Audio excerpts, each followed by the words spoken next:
Bonjour, c'est Ursule encore. On est le 16 mars 2025. Alors, je viens sonner la trompette aujourd'hui encore et je viens proclamer le retour de notre Seigneur Jésus-Christ. Amen. Soyons tous bénis, soyons remplis, amen, de sa joie, soyons persévérants dans l'épreuve et les yeux fixés sur notre Seigneur Jésus. Amen. Alors, nous sommes dans les temps d'angoisse des nations. Amen. Nous sommes dans ce temps-là, prédit par notre Seigneur Jésus-Christ. Et on va passer, n'est-ce pas, à travers certains textes pour voir ce que le Seigneur nous a dit, de comment on devait se préparer. Amen. Mais dans cette vidéo-ci, je viens parler, n'est-ce pas, de la comparaison que Dieu a fait, n'est-ce pas, de notre temps d'avec le temps de Noé. Amen. Alors, il dit que l'avènement du Fils de l'homme sera comparé au jour de Noé sur la terre. Et si on parcourt un peu, n'est-ce pas, ce que la Genèse nous dit, alors, dans la Genèse 7, on nous situe un peu de tout ce que, n'est-ce pas, Noé a vécu, n'est-ce pas, avec sa famille. C'était un prédicateur de foi, alors il fut laissé à construire l'arche, lui et sa famille seuls, parce que les gens ne le croyaient même pas dans tout ce qu'il disait. Ça ne m'étonnerait pas qu'il ait été moqué, n'est-ce pas, par son entourage. Et dans le temps où Noé a vécu sur la terre, il n'y avait pas de pluie. Dieu arrosait la terre par un système un peu comme quand on arrose nos fleurs, n'est-ce pas? Alors Dieu arrosait la terre par elle-même produisait de l'eau de telle sorte que, ben voilà, il y avait les plantes et ça pouvait pousser, n'est-ce pas? Alors, donc Noé n'a cessé de dire aux gens que Dieu allait détruire la terre et puis de se préparer, mais les gens n'ont rien fait, jusqu'au jour où, n'est-ce pas, le temps marqué par le Seigneur arriva et c'est dit que Dieu lui-même ferma la porte. Alors, on va regarder, n'est-ce pas, dans Genèse, n'est-ce pas, Genèse 7, comment Noé, n'est-ce pas, est entré dans l'arche. Il a fait ce que Dieu lui a dit de faire. Il a fait entrer les animaux et tout ce qu'il y avait à faire. Et c'est dit dans Genèse 6, le verset 37, Dieu dit « Moi, je vais faire venir le déluge, c'est-à-dire les eaux sur la terre, pour détruire sous les cieux toute créature animée de vie. Tout ce qui est sur terre expliquera. » N'est-ce pas? Tout ce qui est sur terre expirera. J'établirai mon alliance avec toi. Entre dans l'arche, toi et avec toi, tes fils, ta femme et les femmes de tes fils. De tout être vivant, de toute chair, tu introduiras un couple dans l'arche pour les faire survivre avec toi, qu'il y ait un mâle et une femelle. De chaque espèce d'oiseau, de chaque espèce de bestiau, de chaque espèce de petite bête du sol, un couple de chaque espèce viendra à toi pour survivre. Et toi, prends de tout ce qui se mange et fais-en pour toi une réserve, ce sera ta nourriture et la leur. C'est ce que fit Noé, il fit exactement ce que Dieu lui avait prescrit. Amen. Alors Noé était obéissant, Noé a fait ce qui était à faire, il marchait devant Dieu et Dieu révèle à Noé, il lui dit, voilà, je vais mettre fin, n'est-ce pas, au règne de la méchanceté sur la terre. Et je vais repartir une race nouvelle d'avec toi et tes enfants. Et voilà ce que tu devrais faire. Alors il donne à Noé l'explication, n'est-ce pas? L'explication, et puis Noé fait tout ce qu'il a à faire. Et certainement, Noé a dû informer son entourage. Parce que c'est dit, du temps où Dieu a parlé à Noé, jusqu'au moment où Noé entra dans l'arche, après calcul, les gens disent que ça a duré 100 ans. Autour de là. Alors, on peut voir comment notre Dieu est patient, comment il ne cesse d'avertir et d'avertir et d'avertir pour dire, soyez prêts. Laissez aller les voies du monde, embrassez la voie de Dieu, et c'est la même chose que Dieu fait aujourd'hui. Et aussi bien du temps de Noé que dans notre temps, nul être n'a vu Dieu le faire de ses propres yeux. Mais Dieu se sert des personnes comme toi et moi pour, n'est-ce pas, rassembler ses enfants pour dire, et apprêtez-vous. Et notre Dieu, n'est-ce pas, n'a pas de mal en lui.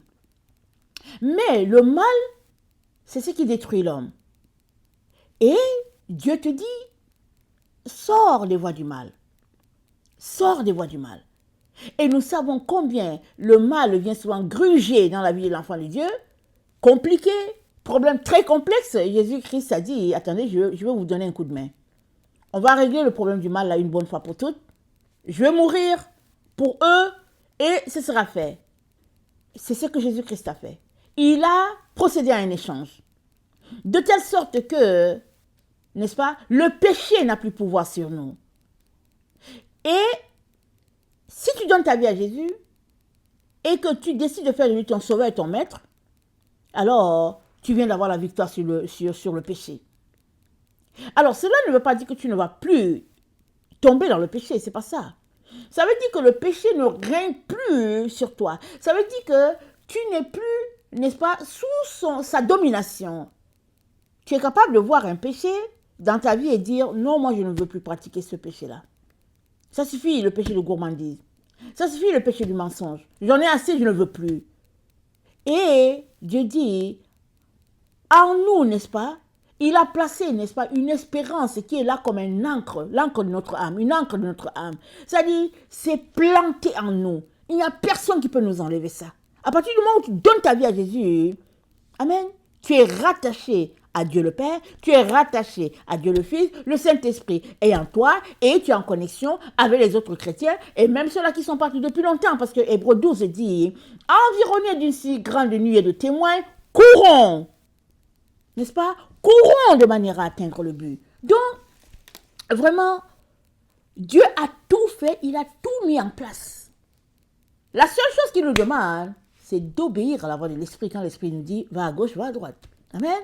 Alors justement, c'est pour ça que je viens prendre une pause, n'est-ce pas, pour te dire, si tu es là et que tu ne connais pas le Seigneur Jésus, c'est le temps de lui donner ta vie. Parce que Jésus-Christ est le seul pont que Dieu a établi, n'est-ce pas, entre le ciel et la terre, afin de nous donner la vie. Alors, il est le Fils unique de Dieu, parce que Dieu a voulu ça comme ça. Il y a des gens qui vont dire, non, mais Dieu ne peut pas avoir de fils parce que Dieu n'a pas de femme. Ça, c'est limiter Dieu, n'est-ce pas, à la pensée humaine. Dieu n'est pas un humain. Il n'est pas un humain, il peut décider de faire ce qu'il veut. S'il a créé les animaux et puis qu'il a créé Adam, il peut aussi décider de créer un enfant pour lui, pour dire que lui, là, c'est mon fils bien-aimé. Donc, Dieu est Dieu, n'est-ce pas? On ne le met pas dans notre schéma de la vie. Alors, Dieu a un fils, n'est-ce pas? Et Dieu a créé le monde. Le Fils de Dieu, il est dans la présence de Dieu depuis l'éternité avec son Père. Amen. Mais il a pris la forme humaine. Il est venu jusqu'à nous. Il a vécu plus de 2000 ans sur cette terre, n'est-ce pas? Il a vécu il y a plus de 2000 ans sur cette terre, afin de connecter à nouveau l'être humain à Dieu. Parce que la mort nous a séparés de Dieu. Et la mort, ça a été cette faute originelle, n'est-ce pas, dans le jardin. Parce qu'Abraham a reçu comme consigne de ne pas marcher dans la voie du péché. Et la Bible nous dit, dans la Genèse 5, je pense si vous allez, c'est dit que Abraham a marché 130 ans avec Dieu. Et après, le péché l'a dominé. Et après, il est tombé dans le péché. Il a marché 130 ans, sans péché. Alors, ça, la séparation de l'homme est venue à partir de là. Parce qu'à partir de là, n'est-ce pas, nous avons hérité la nature adamique, si bien que on est pécheurs. Et Jésus-Christ a dit, plus besoin de ça maintenant. Quand bien même tu es né avec la nature adamique, n'est-ce pas, le premier homme, tu peux décider de changer ta nature en acceptant le second homme qui est venu dans la pureté, et puis c'est Jésus-Christ. Amen. Alors, avec Jésus-Christ comme ton sauveur et ton maître, plus de péché dans ta vie. Et c'est à toi désormais de décider, de dire, ok, je vais marcher sur cette voie-là, n'est-ce pas? Ou bien je ne veux pas marcher dessus. C'est toi qui décides. Mais à partir du jour où tu décides que tu veux suivre Jésus-Christ, au fait, tu viens de décider que tu ne veux plus marcher sur la voie du mal. Amen. Maintenant, tu as besoin de faire des efforts pour que le péché ne domine pas sur toi. Amen. Donc, on va commencer par le début. On va commencer par donner notre vie à Jésus. Amen. Alors, je t'invite à répéter après moi, Seigneur Jésus-Christ, merci d'être mort pour moi sur le bois du calvaire. Merci d'avoir donné ta vie, versé ton sang, n'est-ce pas, pour que moi je devienne enfant de Dieu. Merci pour ton sang qui m'a purifié, qui m'a lavé de toutes mes iniquités, de tous mes péchés. Je suis contente d'être enfant de Dieu. Merci pour le Saint-Esprit que tu m'as donné et qui est là pour me conduire dans toute la vérité. Seigneur Jésus, baptise-moi de ton esprit comme tu as dit, afin que je ne puisse plus marcher sur la voie du péché. Et donne-moi, à partir d'aujourd'hui, de progresser, n'est-ce pas, dans mon engagement de te suivre. Merci de ce que, vivant en moi, comme tu es là, j'ai tous les attributs des enfants de Dieu. Je suis guéri, amen, de toute maladie. Je suis sauvé, amen, et je suis régénéré en Christ. Amen. Alléluia. Alors, si tu as fait cette prière, tu es enfant de Dieu. Tu n'as pas besoin de notre passeport quelconque pour être enfant de Dieu. Tu l'es. Alléluia. Maintenant, tu as besoin, n'est-ce pas, de faire tes pas. C'est-à-dire te dépouiller de ces choses que tu faisais avant, de donner ta vie à Jésus, comme maintenant, et pratiquer ce que Dieu aimerait que tu pratiques. C'est-à-dire les œuvres de lumière, comme l'amour, la gentillesse, travailler de tes propres mains, laisser aller les voies du mal, laisser aller les voies où les gens sont déshabillés et puis voilà, débraillés, arrêter de pratiquer, mettre des cheveux sur toi, des choses vraiment que le monde fait. Non, comporte-toi comme un enfant de Dieu. Si tu es une femme, sois habillée. Aujourd'hui, les gens sont tout nus et puis ils disent que c'est la mode. Tu les vois, la poitrine dehors, les cuisses dehors, tout dehors. Et les gens disent que c'est la mode. Et les hommes regardent ça et puis, ils disent que c'est la mode. Mais je vais vous dire une chose, hein. Je vais vous dire une chose, mesdames. Tout homme là, qui aime sa femme, ne permet jamais que sa femme soit débraillée comme ça dehors. Jamais, jamais. Tous les hommes, n'est-ce pas, ils veulent que leur femme soit bien habillée, bien couverte, tout caché. Parce que si ta femme est exposée, c'est toi qui es exposé. Alors tous les hommes qui aiment leur femme disent à leur femme, habillée jusqu'au cou et puis jusqu'aux chevilles. C'est ça qu'ils disent. Mais quand ils sont d'esprit, n'est-ce pas, pleins de séduction, ils aiment aller regarder ce qui est déshabillé dehors. Alors, c'est pour te dire, ma chère sœur, que c'est à toi de te respecter toi-même. C'est à toi. Si un homme t'aime pour ton corps qui est dehors, sache qu'il ne t'aime pas. Amen. Il ne t'aime pas. Parce que l'amour ne consiste pas à exposer l'autre. L'amour consiste à protéger. Alors je viens te parler, ma sœur, pour t'encourager à revoir, n'est-ce pas, les valeurs qui t'animent. Assois-toi, considère les valeurs qui t'animent. Si, pour un homme, tu es belle parce que tu as exposé ton corps, alors sache que il ne t'aime pas. Ton corps devrait te protéger partout. Parce que l'amour, ça n'a rien à voir avec le corps. Et la seule personne qui t'ait vraiment aimé, c'est Jésus-Christ. Il a donné sa vie pour toi. Il a versé son sang pour toi. C'est comme ça que l'amour s'exprime. Amen. Ce fut une parenthèse. Alléluia et amen. Alors, donc, Noé entre dans l'arche avec toute sa famille et tout. Et dans Genèse 7, le verset 22, dans Genèse 7, le verset 17, dans Genèse 7, le verset 16, plus vers le B, c'est dit, le Seigneur ferma la porte sur lui. Amen. Noé entre dans l'arche. Il a suivi les consignes de Dieu. Dieu lui-même ferma la porte. Alléluia. Il n'y a personne qui pouvait l'ouvrir. Une fois que Dieu ferme la porte, personne ne peut l'ouvrir. Il nous le dit, n'est-ce pas? Dans Genèse 3, on l'a lu un jour, il y a peut-être une semaine. C'est dit, Genèse 3, le verset 7. Pardon, pas Genèse. Apocalypse 3, le verset 7, excusez-moi de me tromper. Apocalypse 3, le verset 7. Écrit à l'ange de l'église de Philadelphie, voici ce que dit le Saint, le véritable, celui qui a la clé de David, celui qui ouvre. Amen. Et personne ne fermera.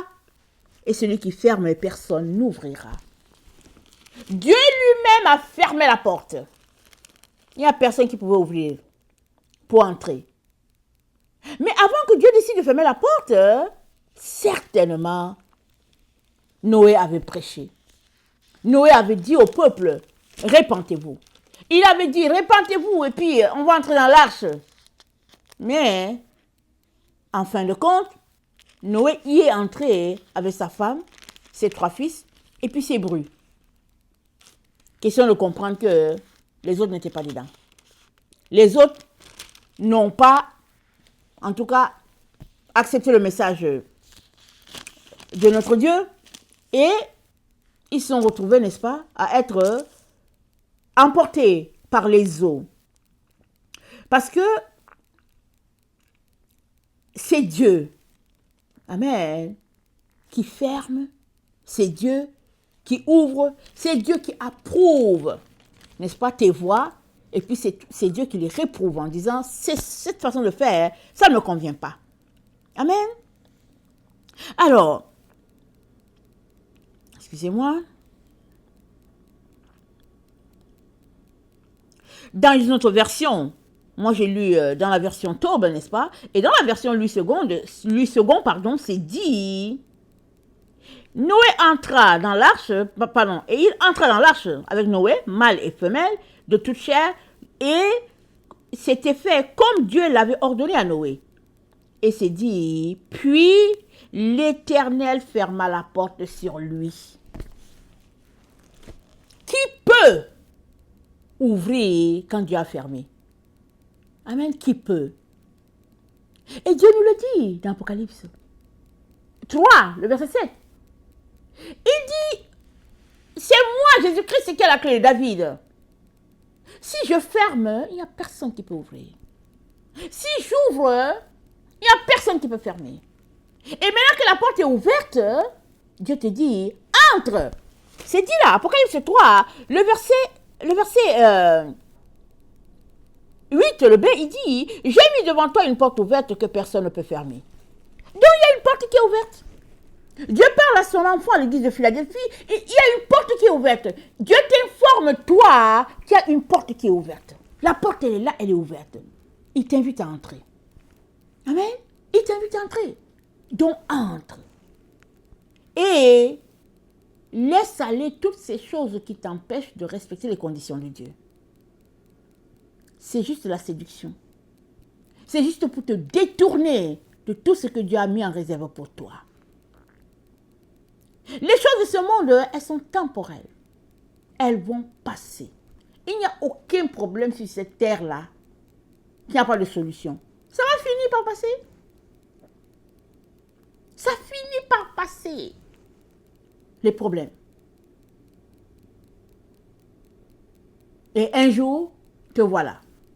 Libéré. Et il n'y a aucun problème où on n'apprend rien. Dans tous les problèmes, on va apprendre quelque chose.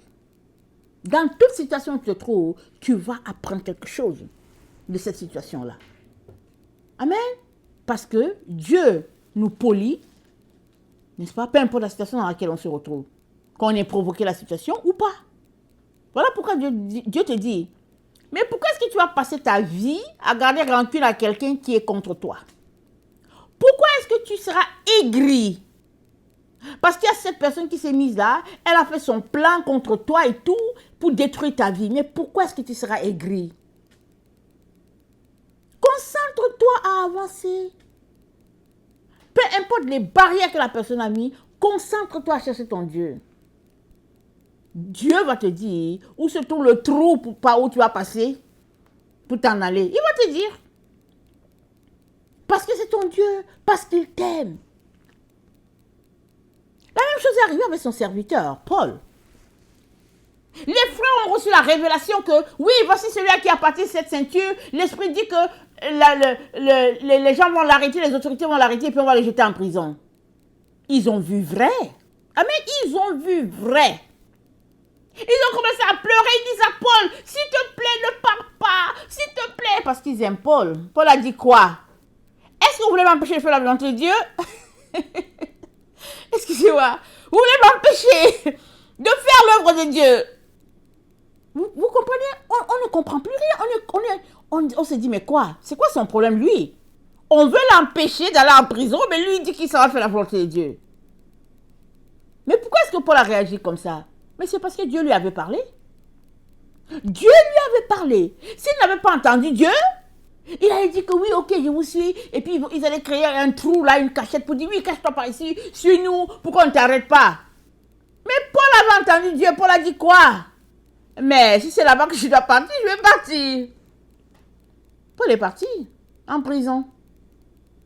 À un moment donné, les gens ont dit, on ne sait même pas pourquoi celui-là, on l'a mis ici en prison. Il dit, si ça ne dépendait que de moi, je le libérerais. Mais à cause du roi, bon, on va le laisser. Et ils ont dit à Paul, écoute, tu peux aller, tu peux venir, écoute, bon, parce qu'on voit que tu n'as rien fait, tu es innocent, mais bon, reste là. Donc Paul a élu domicile à cette prison-là qu'on lui a donnée, mais Paul travaillait.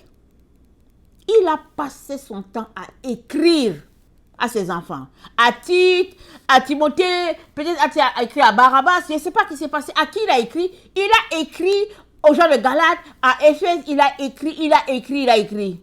Nous voici avec les lettres de Paul. Nous voici. Parce que Dieu avait un plan extraordinaire pour toute la terre. Mais nous, on ne savait pas, encore moins Paul. Encore moins ceux-là qui ont vu la prophétie. Donc, le problème, ce n'est pas de voir la prophétie ou pas. Amen, c'est pas ça le problème. Le problème, c'est, une fois que la prophétie est sortie, amen, est-ce qu'on va l'interpréter selon ce que Dieu dit, ou bien va-t-on l'interpréter selon nos émotions, ou bien ce qu'on comprend? Ces frères-là qui aiment Paul, on lui a dit, ne pars pas, hein. Ne pars pas, tu vas aller en prison. Paul a dit, ben, si c'est ça, ce que Dieu me réserve, ben, je vais y aller. Il a dit quoi? Vous voulez m'empêcher de faire la volonté de Dieu? Alors, voilà. Paul est parti pour faire la volonté de Dieu. Et nous, ici, on va dire Amen et Alléluia. Parce qu'on bénéficie de ces lettres. Amen. Voilà la gloire de Dieu. Alors, ce n'est pas Noé qui a fermé la porte. Pour revenir, n'est-ce pas, ce qu'on disait? Ce n'est pas Noé qui a fermé la porte. C'est Dieu lui-même qui a fermé la porte. Et une séparation s'est ainsi faite entre Noé et sa famille et les autres. Le déluge est venu, ça a emporté tout le monde. Sauf Noé, sa famille, n'est-ce pas? Et les animaux qui ont été sauvés, n'est-ce pas? Parce que Dieu a placé un mur de séparation. Il a placé une porte qui était là, et la porte, c'était l'arche. Amen. La porte, si on peut le dire, ou bien, disons que la séparation, c'était l'arche. Disons-le comme ça. Certains sont entrés dans l'arche, les autres se sont moqués, et quand le mois est venu, n'est-ce pas, pour que la séparation soit effective, Dieu a ouvert les écluses, c'est dit ça. Les écluses se sont ouvertes. Attends, on va lire ça. On va lire, attendez. C'est dit, Genèse 7, le verset 11. À l'an 600 de la vie de Noé, au 2e mois, au 17e jour du mois, ce jour-là, tous les réservoirs du grand abîme furent rompus et les ouvertures du ciel furent béantes. La pluie se déversa sur la terre pendant 40 jours et 40 nuits. Waouh! Avant cela, il n'y a pas de pluie. Dieu arrosait juste. Mais pendant 40 jours et 40 nuits, Dieu a fait pleuvoir. Il a dit, ok, je vais m'assurer que cette génération-là, il n'y aura plus de traces ici. Et je vais repartir encore avec Noé. Amen et Alléluia. Et le texte que nous avons aujourd'hui, Matthieu 24, le verset 36 à 39, compare le temps dans lequel nous sommes avec le temps dans lequel Noé a vécu sur la terre. Alors si, du temps de Noé, Dieu est venu lui-même établir une séparation claire et nette entre ceux-là qui sont restés et ceux-là qui ont été emportés, on peut comprendre que c'est quelque chose qui va encore arriver parce qu'il a dit que ça va arriver. Allons-y, lisons. Matthieu 24, le verset 36. Pour ce qui est du jour et de l'heure, personne ne sait, ni les anges des cieux, ni le Fils, mais le Père seul. Ce qui arriva du temps de Noé arrivera de même à l'avènement du Fils de l'homme. Car, dans les jours qui précédèrent le déluge, les hommes mangeaient, buvaient, se mariaient et mariaient leurs enfants jusqu'au jour où Noé entrait dans l'arche. Il y a le et, ça c'est très important le et, ils ne se doutèrent de rien. Jusqu'à ce que le déluge vint et les emporta tous, il en sera de même à l'avènement du Fils de l'homme. Mais est-ce que Dieu nous a dit quand est-ce que le Fils de l'homme va venir, va revenir? Il ne nous a pas dit. On ne sait pas quand est-ce que Jésus-Christ va revenir. Mais tous les signes sont là en train de s'accomplir sous nos yeux. Et il nous dit, entrez dans l'arche. Entrez dans l'arche. Alors tu peux t'arrêter pour dire, mais moi je ne vois pas d'arche. C'est Jésus-Christ ton arche. Amen. Jésus-Christ c'est ton arche. Le sein du Père c'est ton arche. Parce que Jésus-Christ a dit quoi? Il a dit, je suis la porte. Allons-y lire. Jean 10. Alors si Jésus-Christ est à la porte, ben, il y a la maison à quelque part. Amen. Jean 10.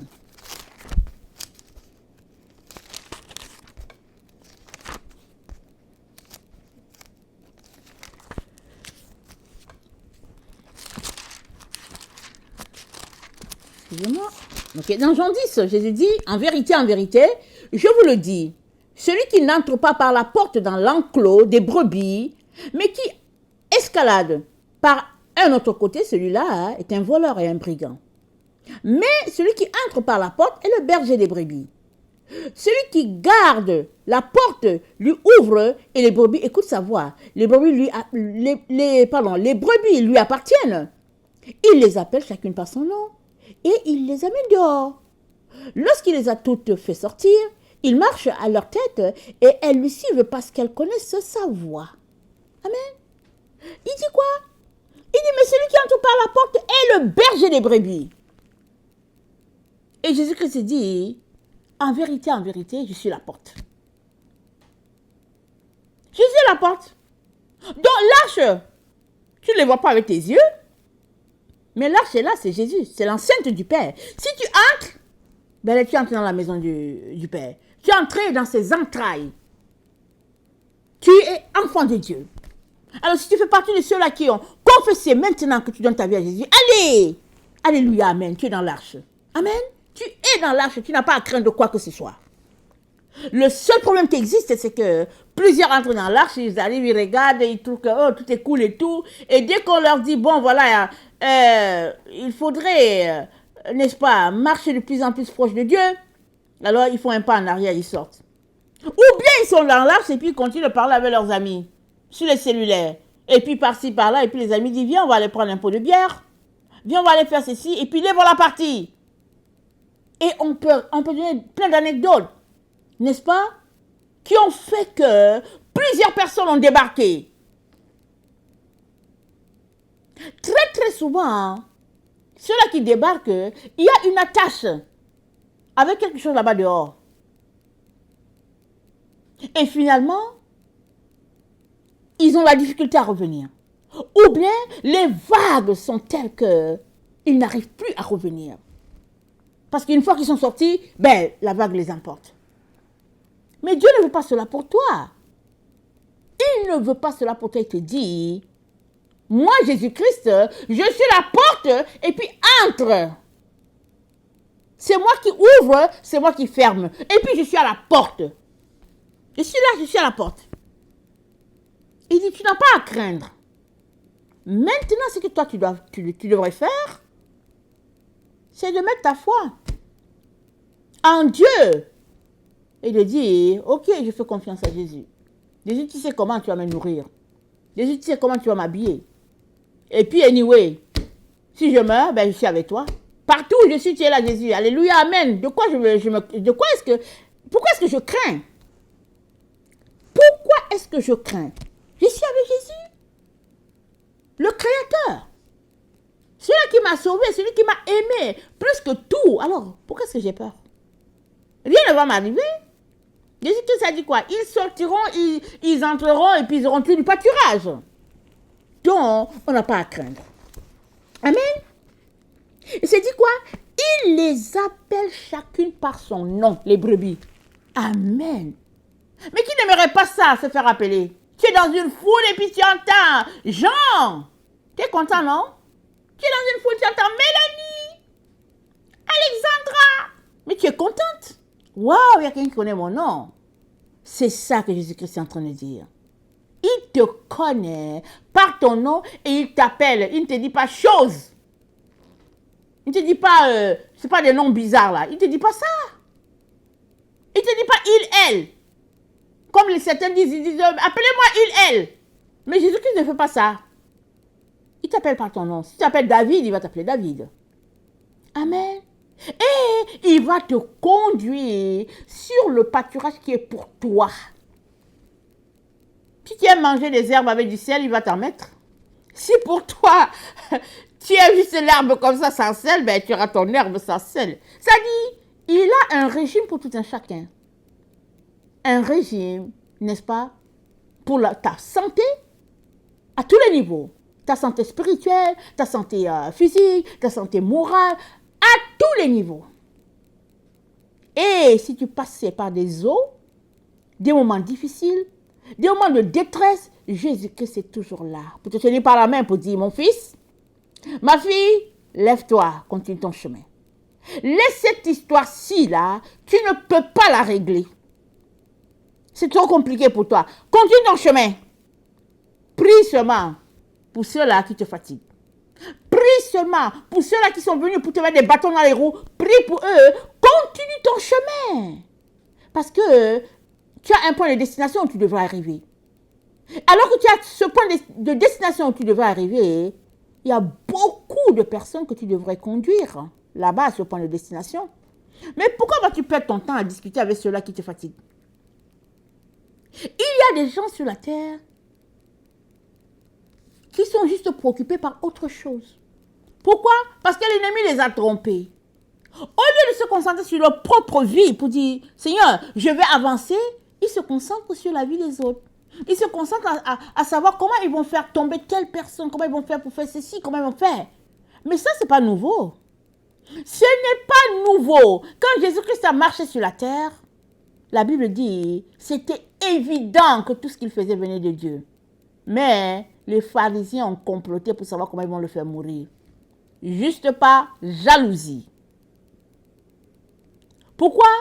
Parce que la Bible dit, les gens les quittaient pour aller vers Jésus. Parce que le peuple a découvert que eux, les pharisiens, ce n'était pas eux qui avaient la vérité. Mais que la vérité était avec Jésus, alors, au lieu de se repentir pour dire, Père éternel, nous sommes en situation de péché, ils ont comploté pour tuer Jésus.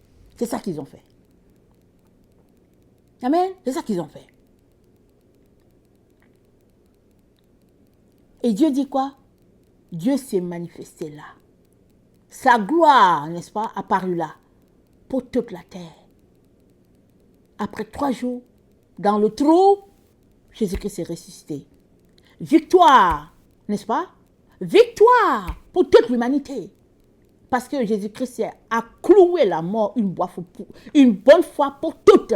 Là-bas, dans les ténèbres. Allez, là, dans le trou. Allez, il a tout cloué. Il a dit, allez, ça y est. Et la Bible dit, ô mort, où est ta victoire? Ô mort, où est ton aiguillon? La mort, n'est-ce pas, avait arrêté ce jour-là de dominer sur l'homme. Mais il a fallu que Jésus-Christ aille jusqu'au bout. Voilà pourquoi nous aimons tant. Il nous dit que nous sommes dans les temps d'angoisse sur la terre. Les temps dans lesquels nous sommes, ça correspond au temps où Noé a vécu sur la terre. Et Dieu avait déjà prédit ça. Jésus-Christ l'a répété. Il a dit il en sera comme du temps de Noé. Et nous sommes dans ce temps-là. Et Dieu nous dit watch out. Amen. Et il nous dit watch out. Faites attention.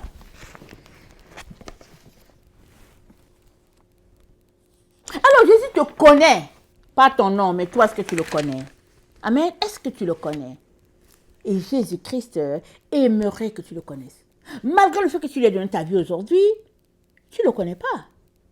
On connaît une personne comment? On marche avec la personne, on apprend à la découvrir, et puis on sait que cette personne a tel caractère, elle est comme ci, elle est comme ça. Mais chaque fois que tu marches avec la personne, tu apprends à la découvrir, et puis tu découvres la personne, et puis après, mais tu marches avec la personne, plus tu deviens intime, plus tu sais que la personne va réagir comme ci, comme ça. Et Jésus-Christ aimerait, n'est-ce pas, qu'on soit imprégné de son caractère. Pourquoi? Amen. Pourquoi? Parce que cela va t'aider à sortir de la séduction. Aujourd'hui, on ne sait pas qui est qui. C'est dit que les gens vont faire des miracles, et puis on peut regarder même à travers Internet. Il y a des faux miracles, il y a d'autres miracles qui sont là, que oui, effectivement, ça a pris place. Alors que celui qui est là, qui a par qui le miracle qui est arrivé, c'est un charlatan. Qui allait prendre son pouvoir, on ne sait pas où, mais le miracle s'est passé. Alors, si tu te concentres sur le miracle en disant que oui, celui-là c'est un vrai, il a fait le miracle, mais tu viens d'être séduit. Et si tu ne te répands pas vite, ben voilà, tu vas continuer de suivre la personne, alors que cette personne-là vient des profondeurs de l'enfer. Donc, ce n'est pas par les miracles, ce n'est pas par ces choses-là que tu vas déceler si la personne est de Dieu ou pas. C'est par le caractère qui émane de la personne. Voilà pourquoi Jésus-Christ aimerait qu'on le connaisse lui. Et quand tu vas connaître Jésus, tu vas savoir que tiens, mais ça, Jésus-Christ n'est pas comme ça. Hein. Tu vas dire non, Jésus-Christ n'est pas comme ça. Ça, c'est pas Jésus. Quelqu'un va t'envoyer une vidéo, et puis tu vois la personne, elle est sapée, chaussures pointues, et puis veste, et puis cravate, et puis on ne sait pas quoi, et puis avec les cheveux curlés, et puis la personne fait des miracles, et puis tu dis waouh, waouh. Non, non, c'est pas Jésus. Pas compliqué. Et regarde son habillement. Pourquoi est-ce que Jésus-Christ va venir se pavaner? Amen. Pourquoi Jésus-Christ va venir se pavaner? On a besoin de s'arrêter. Jésus-Christ, personne n'a mentionné son habillement.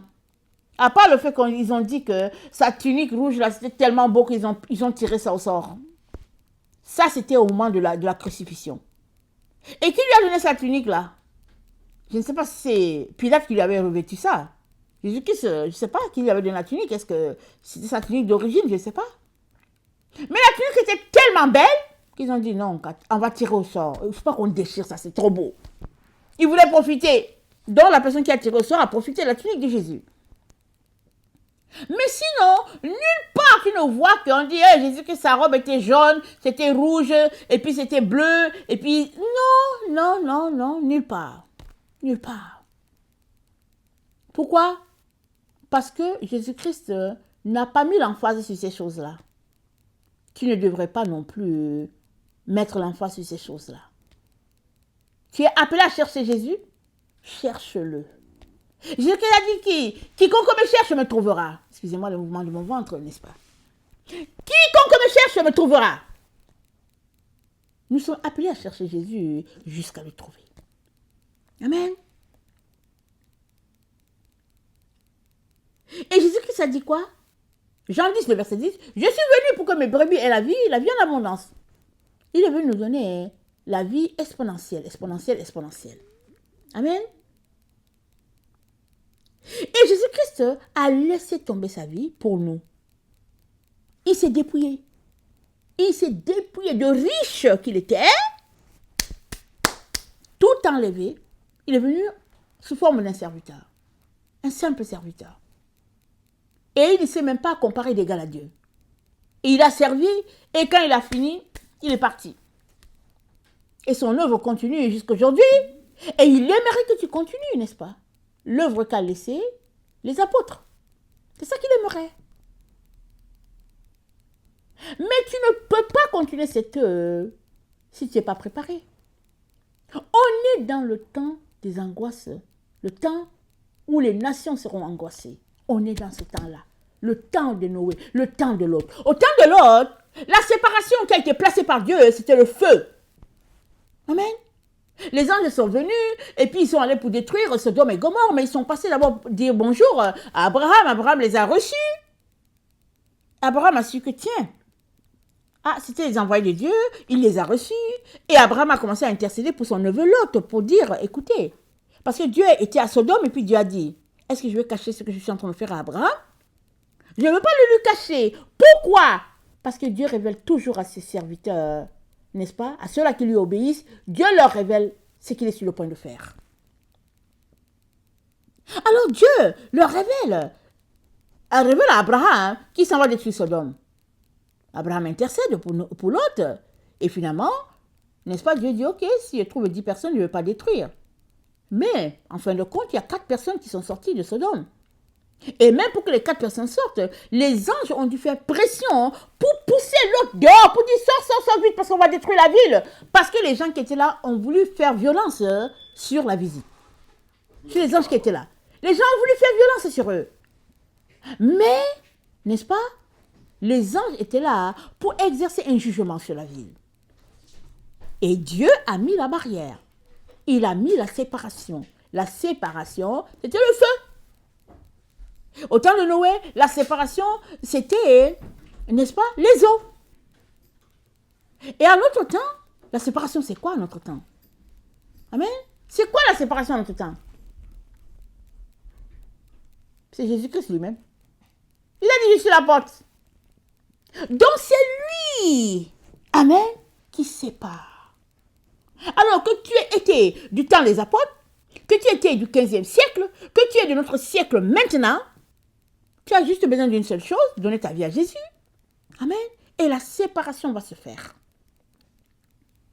Et là où nous sommes là, Jésus-Christ aimerait qu'on se concentre, amen, à être interlié avec lui d'une dépendance, n'est-ce pas? Vraiment, sans qu'il y ait quelque chose entre Jésus-Christ et toi. Pourquoi? Parce que c'est des temps de secousse. Ce sont des temps difficiles. Et si tu ne fais pas attention, n'est-ce pas? Les problèmes de la vie peuvent te faire basculer de l'autre côté. Alors il te dit, tiens-toi proche de moi. Tiens-toi proche. Amen. C'est là que nous sommes. Qu'il n'y ait rien qui vienne te distraire. Que ce ne soit pas tes émotions. Que ce ne soit pas toutes ces choses-là que tu aimerais faire. Les peintures, le bricolage et la broderie. Et puis, vous savez, toutes ces choses-là, Jésus-Christ se dit, mets ça en stand-by. Viens à mes pieds pour que je puisse t'équiper, pour que je puisse me downloader en toi et puis te rendre serein, tranquille. Que le vent souffle à 1000 km à l'heure ou pas, sois en paix. Voilà pourquoi il a dit, je vous donne ma paix. Je ne vous la donne pas comme le monde la donne. Il dit, croyez en Dieu et croyez en moi. Voilà la paix de Jésus. Croire en Dieu et croire en lui. Qu'est-ce qu'il est en train de dire? Il est en train de dire, espère en moi. Mets ta confiance en moi. Il n'y a rien qui va t'arriver. Et si quelque chose t'arrive, vivant ou mort, tu es avec Jésus. C'est pourquoi il dit, mets ta confiance en moi. Mets ça. Je suis ta paix. Donc ne passons pas le temps à courir après ça et là, à rester sur les cellulaires, et puis le téléphone pour dire que ouais, et puis comme ça a fait comme ci, et puis en gros ça a fait ceci. Non! Arrêtons ça. Arrêtons ça. Concentrons-nous, n'est-ce pas, à être à son écoute pour savoir qu'est-ce qu'il a pour nous aujourd'hui, qu'il nous aide à l'accomplir, et qu'on continue, n'est-ce pas, à aller chercher les âmes par-ci, par-là, c'est-à-dire à laisser tout ce qu'on est en train de faire pour dire, ok, il y a ceci que je dois les récupérer, telle personne je dois récupérer, je vais me concentrer à ceci. C'est ça que Dieu aimerait, parce que nous sommes ses bras. Nous sommes les bras de Jésus sur cette terre. Amen.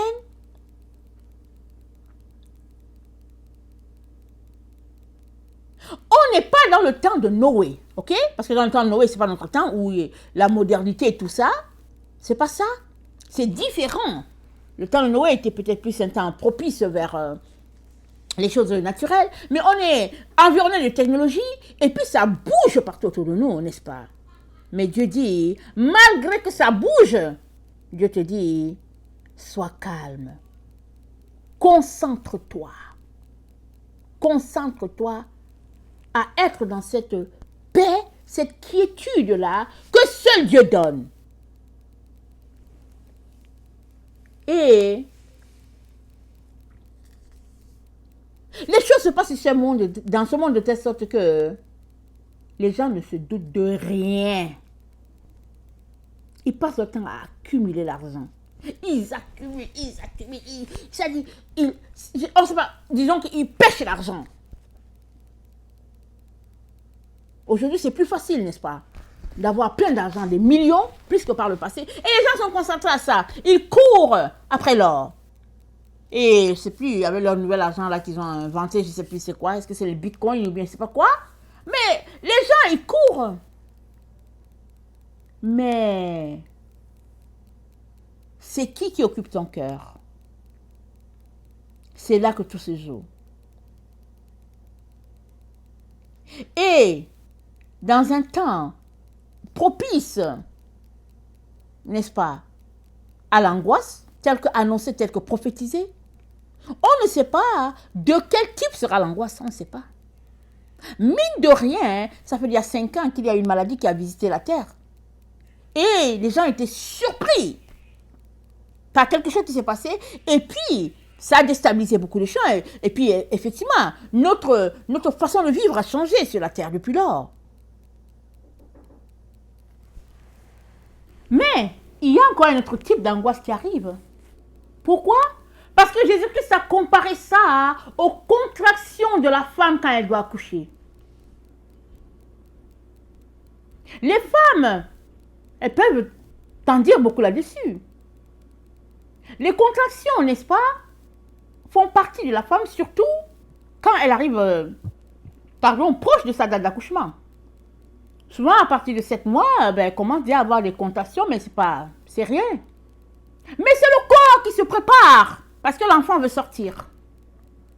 Mais il vient que quand c'est la semaine, les contractions sont beaucoup plus intenses, jusqu'à ce qu'il arrive un jour là, de cette semaine-là où la femme dit non, c'est plus possible. Il faudrait que je parte à l'hôpital. Ou bien il faut que j'aille chez la sage-femme. Ou bien il faudrait que la sage-femme vienne à la maison, si elle doit accoucher à la maison.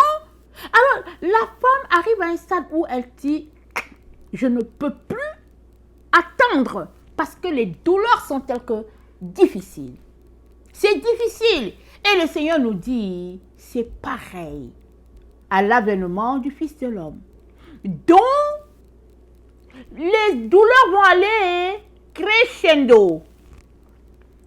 Il y a eu le temps de cette maladie, mais ce qui va arriver, ce sera encore au-delà de la maladie, parce que c'est comparé aux contractions de la femme, qui vont, n'est-ce pas, crescendo en crescendo. Mais, toi qui es enfant de Dieu, tu ne devrais pas être troublé par cela. Pourquoi? Parce que Dieu a dit que tu ne manqueras pas de manger, tu ne manqueras pas de boire, et puis tu seras vêtu. Maintenant, si tu veux avoir une barrette sur la tête de ce côté, et que tu veux avoir, n'est-ce pas, un billet pour voyager à tel endroit, et puis ça c'est autre chose. Ça c'est du superflu, et ça, c'est pas ça que Dieu t'a dit.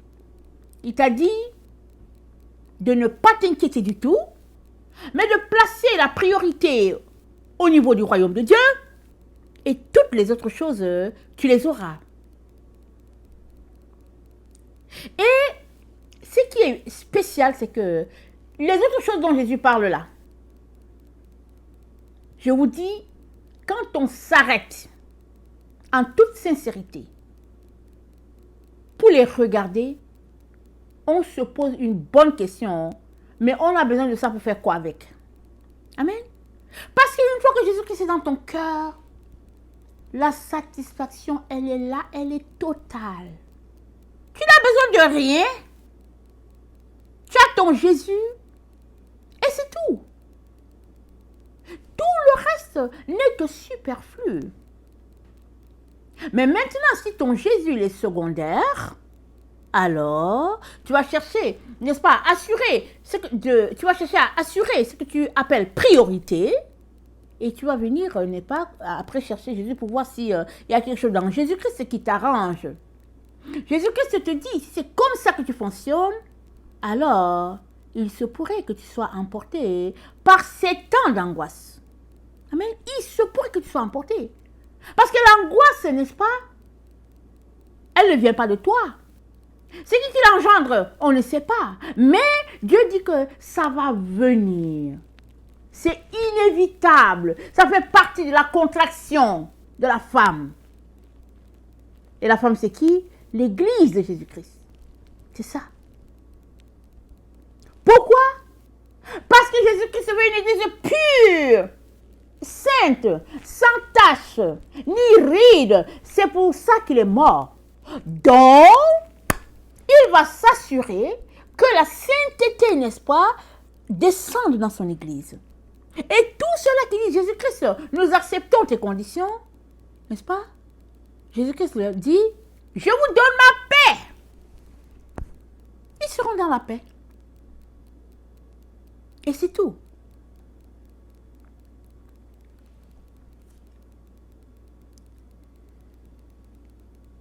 L'arche de Jésus-Christ n'est pas visible. Tu ne le vois pas à tes yeux. Mais l'arche est là. Et Jésus-Christ est à la porte. Une fois que tu entres par lui, tu atterris dans le sein du Père. Il t'accueille. Tu es son fils et puis c'est fini. Et la paix vient avec. Et la gloire de Dieu avec. Et l'effusion de l'Esprit avec. Amen.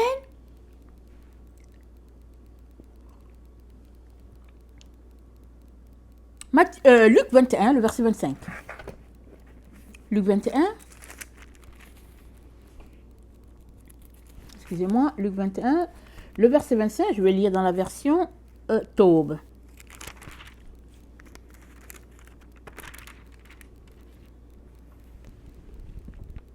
Il y aura des signes dans le soleil, la lune et les étoiles, et sur la terre, les nations seront dans l'angoisse, épouvantées par le fracas de la mer et son agitation.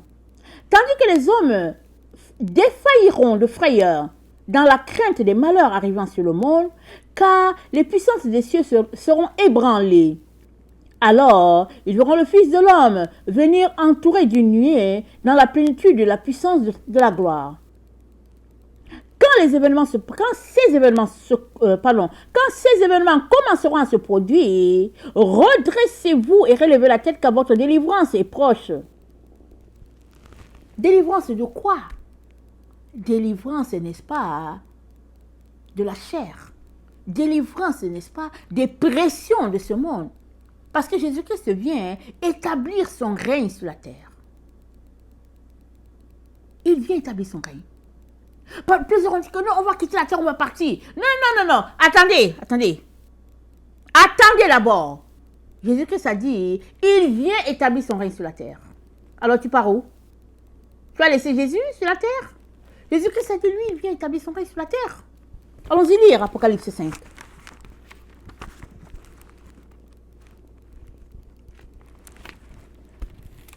Apocalypse 5.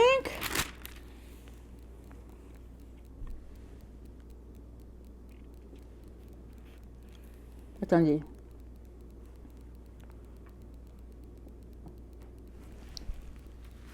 Je vais m'assurer que j'ai la bonne référence. Donnez-moi une minute.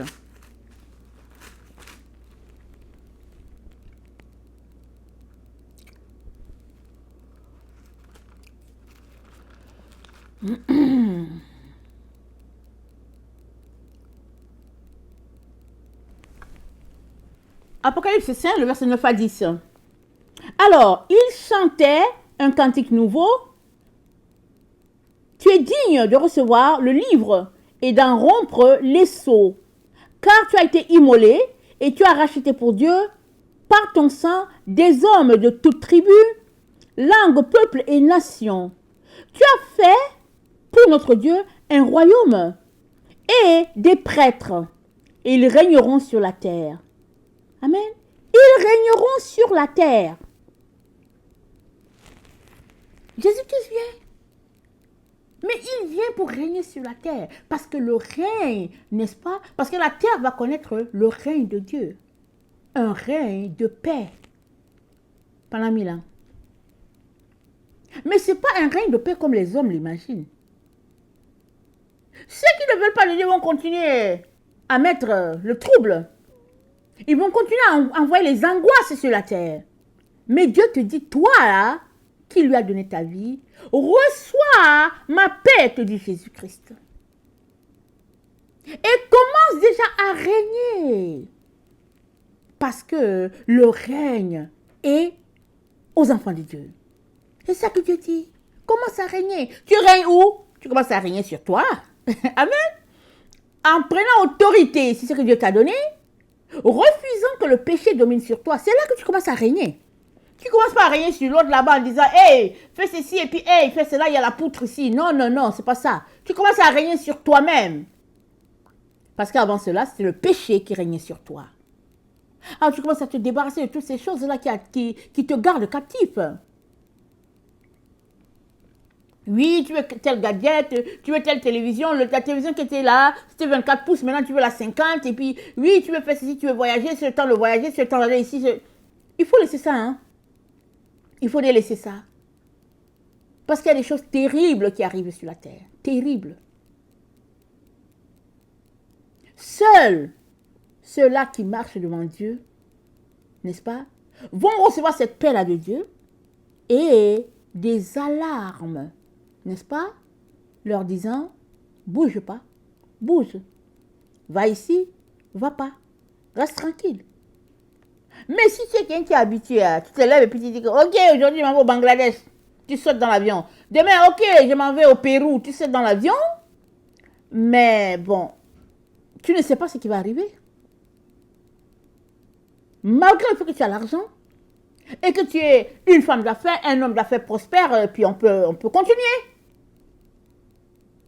Mets ta sécurité en Jésus. Que Jésus-Christ soit ta seule sécurité. Et puis, il y a beaucoup de gens, n'est-ce pas, qui travaillent pour tel organisme, pour ceci, cela. Et il y a d'autres même qui travaillent et qui savent que l'argent là qu'ils gagnent, c'est de l'argent sale. Ils savent qu'ils travaillent pour telle compagnie et que la compagnie fait des affaires qui sont sales. Mais tellement ils sont assoiffés d'argent qu'ils n'ont pas de problème à prendre de l'argent sale, renflouer leur compte, n'est-ce pas, et être comme on peut dire, c'est-à-dire être compté parmi les cadres, parmi les gens importants. Il y a des endroits où tu arrives, tu sais que, ah tiens, ça c'est la classe supérieure. Dans tel quartier, c'est telle personne, c'est là. Ça fait partie de notre vie sur la terre. Mais Jésus-Christ dit quoi? Il dit, affectionnez-vous des choses qui sont en haut. Au ciel, il n'y a pas de classe. Hein. On ne vient pas dire que ouais, ça c'est la classe, ça c'est les riches là qui sont là. Et puis ça c'est, ok, c'est les gens qui sont ici. Et puis ça c'est la bas de classe. Et puis ça c'est les clochards. Il n'y a pas ça. Il n'y a pas ça. Voilà pourquoi Jésus-Christ dit quoi? Quand j'étais affamé, tu m'as donné à manger. Quand j'étais nu, tu m'as vêtu. Quand j'étais malade, tu m'as visité. Pourquoi? Parce que ton argent sur la terre n'a pas servi à remplir ton ventre, n'a pas servi à renflouer le coffre-fort pour que tu viennes compter pour savoir, ah aujourd'hui j'ai combien, ah ok, oh c'est presque 10 millions, ok, on continue de travailler. C'est pas ça. Ton argent sur la terre a servi à bénir les autres. Et la Bible dit, au tabernacle éternel, les œuvres de ces personnes-là les loueront. Amen. Tes œuvres vont te louer à la porte d'entrée du ciel. Alors, qui sont tes œuvres? Ce ne sera pas le riz que tu achètes à quelqu'un. Ce ne sera pas le vêtement que tu achètes à quelqu'un. N'est-ce pas? C'est la personne qui aura été sauvée par ton riz, par, n'est-ce pas, ton pain. C'est la personne qui va te dire merci. Or, tu ne connais même pas la personne. Souvent, tu es juste allé déposer ça quelque part et puis tu ne sais pas c'est qui.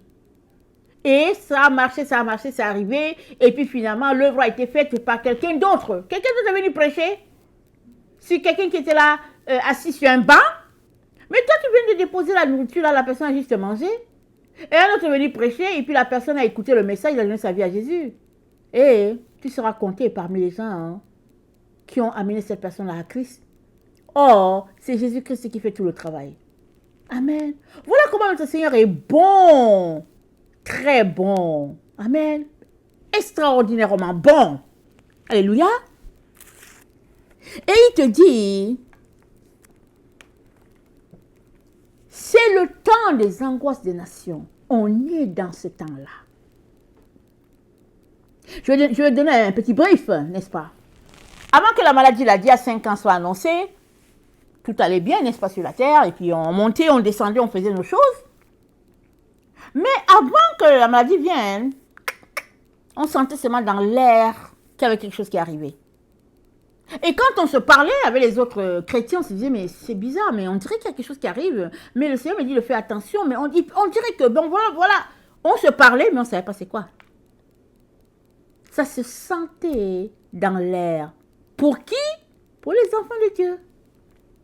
Ils sentaient qu'il y avait quelque chose, mais ils ne savaient pas c'est quoi, mais ils s'apprêtaient. De telle sorte que quand les magasins étaient fermés et qu'il n'y avait pas possibilité d'acheter quoi que ce soit, les gens qui sentaient les choses dans l'air, ils avaient leur riz à la maison, ils avaient des petites choses à la maison pour, n'est-ce pas, pouvoir fonctionner. Amen. Ils pouvaient fonctionner à la maison en attendant que les choses se stabilisent et puis les choses reprennent selon une certaine normalité. Tout ça pour dire que peu importe les temps dans lesquels nous sommes, peu importe la situation qui nous tomberait dessus, on ne devrait jamais perdre notre paix. On devrait la garder. C'est ça que Dieu aimerait pour chacun d'entre nous. Voilà pourquoi Noé est un exemple. Dans ces temps où nous sommes, alors que les gens ne se doutent de rien et que tout semble marcher selon leurs attentes et que les gens voyagent et puis ils font ce qu'ils veulent, ils vivent et puis tout semble, n'est-ce pas, aller selon une certaine norme et que l'économie, n'est-ce pas, est grandiose pour certains et que bon, il y a un peu des petits questionnements par-ci par-là, mais en gros, il y a beaucoup, n'est-ce pas, qui ont profité de cette situation. Bien, il y a beaucoup sur qui la situation d'il y a 5 ans a jailli, n'est-ce pas, positivement, et pour d'autres c'était négatif. Si bien que ceux-là qui sont dans un style, n'est-ce pas, de prospérité, disons matériel ou bien, voilà, sont dans ce confort, se disant tout va bien, et ils se battent pour garder ce confort, n'est-ce pas, matériel. Là. Le Seigneur te dit, si tu es de ceux-là, il te dit, ces choses-là, c'est temporel, c'est passager. Tu pourrais les perdre comme ça.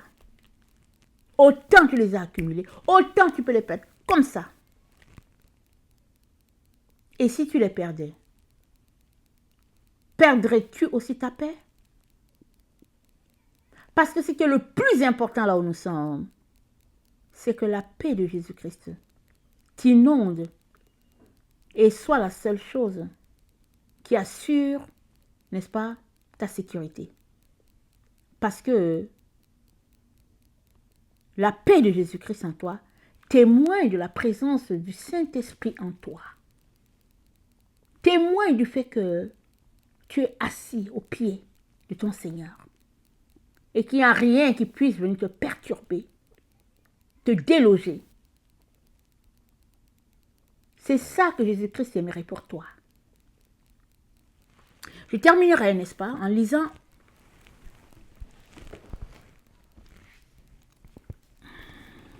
un Thessaloniciens 5, le verset 16 à 14. Un Thessaloniciens 5,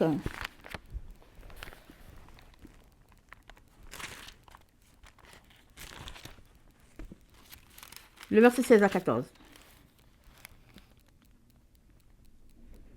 Soyez toujours dans la joie, priez sans cesse, Rendez grâce en toutes circonstances, car c'est la volonté de Dieu à votre égard dans le Christ Jésus.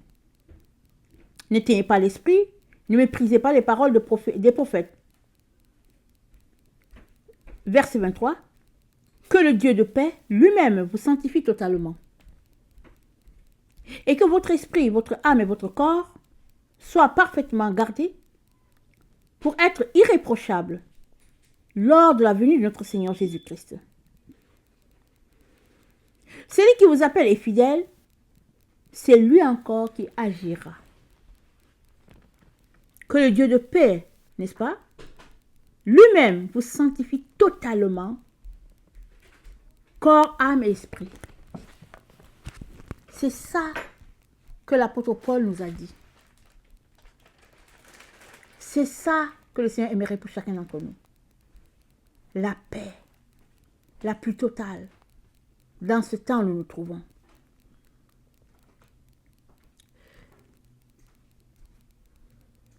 Noé a marché dans ce que Dieu lui a dit.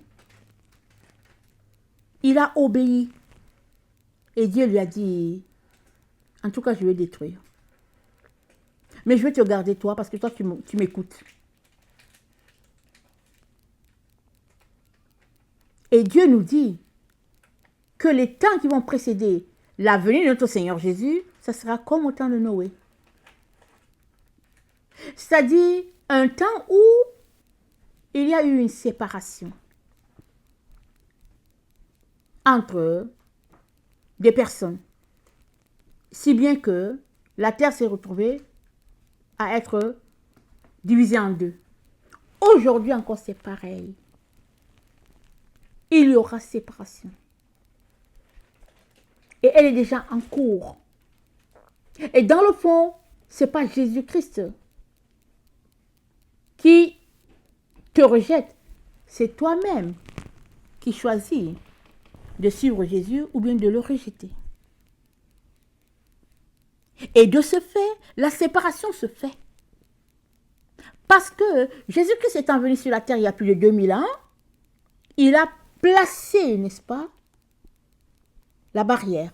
Ça a été placé. À partir du moment où Jésus-Christ est venu, la barrière s'est placée. Et Jésus-Christ a dit, je suis la porte. Si tu passes par moi, tu vas traverser toi de l'autre côté. Le côté où il y a le bonheur, il y a la paix, il y a la vie. Mais si tu refuses de passer par moi, alors ça veut dire que tu ne passeras pas. Mais si tu passes par moi, alors, tant que c'est là et que c'est ouvert, tu passeras. Et le jour que je fermerai, tu seras en sécurité.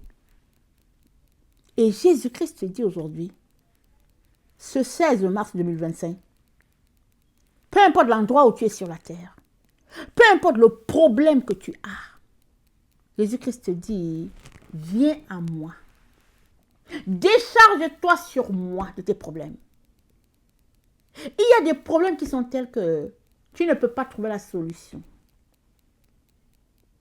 Surtout si ceux-là qui l'ont apporté sur toi sont de gros calibre. Tu ne peux pas trouver la solution. Alors, ne te laisse pas voler la paix. Concentre-toi sur ton Seigneur Jésus. À l'aimer, à l'adorer, à garder ta paix tranquille, de telle sorte que, en toutes circonstances, tu sois prêt. Près de ton Seigneur et prêt à repartir à nouveau et tu sois paisible, vraiment paisible, la paix la plus totale. C'est ça que Jésus-Christ veut pour toi. As-tu du superflu sur toi? Enlève-les. Ça ne sert à rien. Des plumes d'oiseaux, de ceci, cela. Débarrasse-toi de ces choses-là. Cherche ton Jésus. Cherche-le. Je terminerai par partager ceci. Il y a une personne, n'est-ce pas, qui est venue au Seigneur. C'est une personne qui aimait s'habiller, en tout cas, de façon assez mal. Elle s'habillait et puis, ben voilà, tout était dehors. C'est elle qui l'a témoigné, hein. C'est elle qui l'a témoigné. Elle marchait selon une certaine mode, dont, voilà, pas de problème. Mais elle a dit, le jour où Jésus-Christ est entré en moi, le jour où j'ai donné ma vie à Jésus, elle a dit, je ne peux pas expliquer. Je savais tout simplement que tous ces vêtements-là, je devais aller les jeter et m'acheter de nouveaux vêtements. Personne ne lui a parlé. Hein. Elle est allée acheter ses nouveaux vêtements. Longue jupe, longue robe, habillé avec manches, le vêtement jusqu'au cou. Et puis, un jour, elle s'est tressée. Bien, bien. C'est elle-même qui est allée au salon, elle s'est tressée, elle a payé son argent. Et puis un jour, comme ça, elle s'est levée, elle a enlevé chaque mèche, chaque cheveu. Elle a commencé à détacher ça le soir. Elle a passé toute la nuit. Elle dit, tant que ce truc reste sur ma tête encore, je ne vais pas dormir. Elle a tout enlevé, jeté à la poubelle. On lui dit que c'est passé. Elle dit, non, c'est Jésus ou rien. Elle dit, je ne peux pas garder ces choses-là, c'est du n'importe quoi. Elle dit, moi, je suis avec mon Jésus. Elle s'est débarrassée elle-même toute seule. Il n'y a personne, il n'y a pas un pasteur qui lui a dit, fais ceci, fais cela. Non, non. L'Esprit de Dieu en elle lui a montré que il y a des choses dont elle devrait se débarrasser. Pourquoi est-ce que je parle de ça? C'est parce que c'est ça que l'Esprit de Dieu fait pour tout le monde. Amen, pour tout le monde. Si l'Esprit de Dieu est en toi, amen, et que tu as décidé de lui obéir, il va te pointer toutes ces choses-là qui ne sont pas correctes. Lui-même va venir. Tu vas juste te mettre à obéir. Parce que Dieu est en toi. Le chine de Dieu, le feu de Dieu en toi. Et ça vient consumer toutes tes impuretés. Même celles-là que tu n'imagines pas, le chine de Dieu va le consumer. Sois fortifié, mon frère, ma soeur. Sois fortifié. Dieu est pour toi. Amen. Et qui sera contre toi. Si vraiment Dieu est pour toi, qui sur cette terre peut être contre toi? Amen. Soyez bénis. Et réjouissez-vous dans le Seigneur. Amen et alléluia.